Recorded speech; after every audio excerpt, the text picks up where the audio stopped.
In what's been a densely populated community for years, there's a search for solutions to parking and overall mobility issues.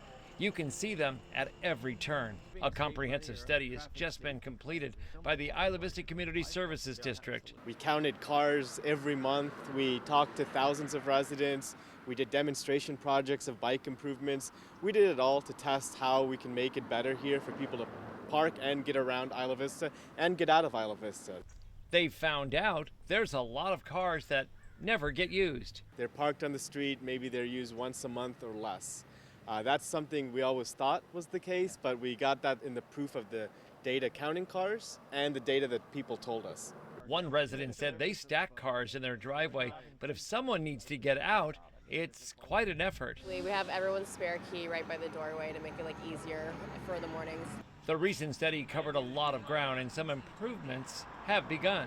Because of some data that's already been collected, the county was able to get a grant to pay for these pedestrian crossing lights like these here on Embarcadero del Mar, which is sometimes a very risky street to walk across. I think as a driver, for sure, I've started to notice the lights and seeing people walking back and forth, which has been very helpful. Enforcement is not as consistent as it could be, and that will be part of the immediate recommendations. Focusing on health and safety violations, blocking crosswalks, blocking fire hydrants, blocking red curbs. These are things that keep us safe. Most streets have at least 100% congestion of parking, which means that there's more illegal parking happening. Getting parking close by is a luxury. Most have to walk a distance. Oh, it sucks because you have your computer in your backpack, you have groceries, that. Even without it raining, when you're carrying a bunch of groceries, it's absolute hell.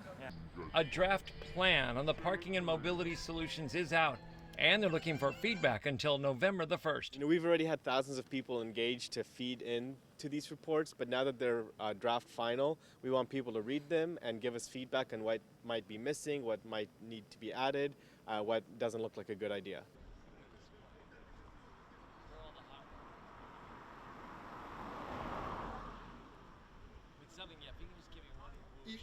In Isla Vista, I'm News Channel reporter John Palmentary.